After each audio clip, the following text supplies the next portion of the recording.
Yo, what's up guys? Chase the Bro here, and welcome back to yet another Dark Souls 3 build video. Today I'm going to be showcasing my Splitleaf Greatsword build. Well, honestly, it's a strength faith build, but the build itself is focused entirely on the Splitleaf Greatsword. So, yeah. I have honestly just got around to using the Splitleaf Greatsword, and I realized quickly that it has a 4-hit true combo. That's amazing. Whether you use the weapon art and follow it up with the light attack or follow it up with the heavy attack, you're going to get a 4-hit true combo no matter what. Which is insane. It already has amazing hyper armor and the range on halberds is already OP as it is. So just giving it this makes it insane. I don't even know what to say. When I first started using this weapon, I had no idea that you had the ability to buff it. For some reason, I just thought a lot of the DLC weapons couldn't be buffed and I didn't even bother checking. But it turns out you can buff this. So I went into thought and I decided to make a Dark Moonblade build out of this, and the damage output on it is insane. Using either one of the true combos, I'm able to one-shot phantoms and almost one-shot hosts. It leaves them with enough health that they start to get frantic and often chug right away, allowing me to finish them off right there.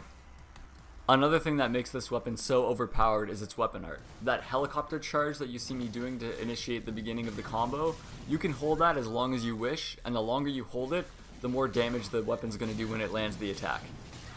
You also have some amazing hyper armor while you're charging that weapon art, so you can go into it just swinging and not worry about any tiny hits the opponent's going to land on you. Your connection's going to do much more damage than theirs.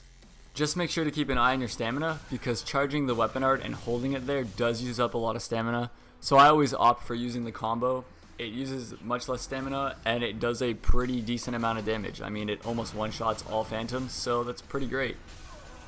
As for the standard moveset, it is that of a regular halberd, the light attack is a forward slash, and the heavy is a Beyblade spin attack. But because this weapon has such an amazing weapon art, I don't find myself using the heavy attack that often. And that is because the weapon art is an improved version of that move. As well, it allows you to combo out of it, and the hyper armor you receive during the weapon art is just amazing. This weapon is great for 1v1s because of its true combo, and it's even great for fighting gank spanks because the weapon art fends off multiple enemies, and you have good hyper armor, and the damage output of this weapon is pretty decent. If you're someone like me who's never used a halberd as a main weapon, it's going to take some getting used to. You're going to find it a little bit slow at first, but once you understand its hyper armor and range, you're going to be doing a lot better with it. Just remember to try to use the range of the weapon to your advantage. You don't need to be right up on your opponent. When they're running towards you can catch them with a light attack and then combo into the true combo, which will take out most of their health, and then they're going to frantically run away, try to heal, and you can finish them off. In 1v1s, this is the best option that I can think of, is just to wait for them to attack and then react with a light attack.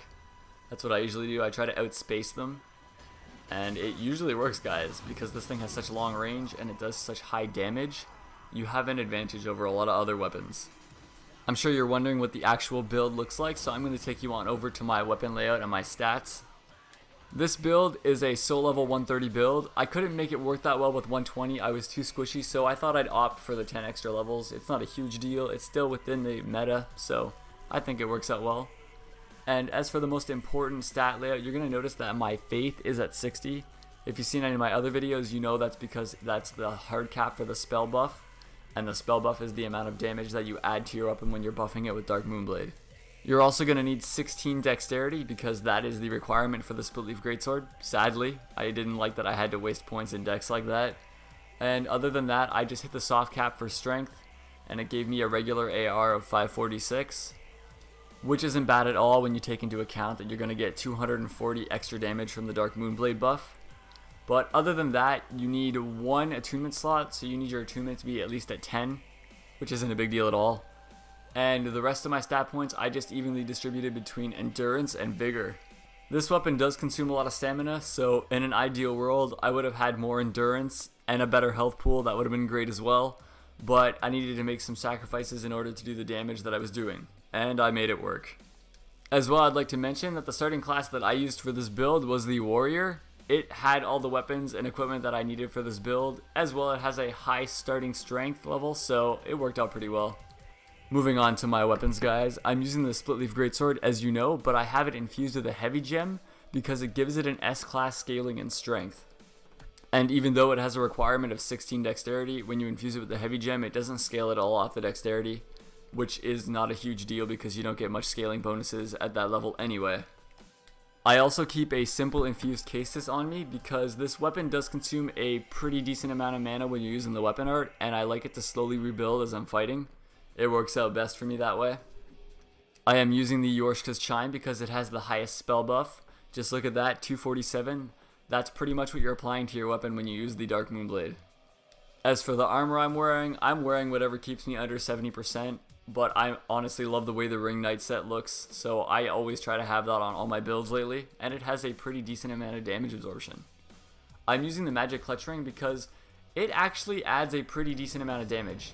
When I buff the Splitleaf with the Dark Moonblade, it does 816 with the Magic Clutch Ring, and without it, it does 781. So it adds 35 magic damage, which accumulates when you have a 4-hit true combo, so it's really worth it for me. I'm wearing the Havel's Ring +3 because it's needed in order to keep my weight ratio under 70%. I'm wearing the Ring of Favor +3 because it ups my equip load, my stamina, and my health pool, so it's a pretty overpowered ring.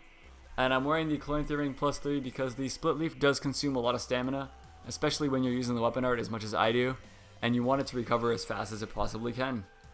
And that's it for the build, guys. That's all the stats and the equipment. I think this build is pretty overpowered. Just the fact that a halberd has a 4-hit true combo, and when you mix that with Dark Moonblade, it can take out phantoms in one combo. So I thought it was pretty overpowered. Let me know what you guys think of the build in the comments. Like the video if you liked the video, and subscribe for some more Dark Souls 3 content that's on the way, guys. I have a lot coming. I have a lot planned for you guys. So as always, thank you for watching. Chase the Bro out.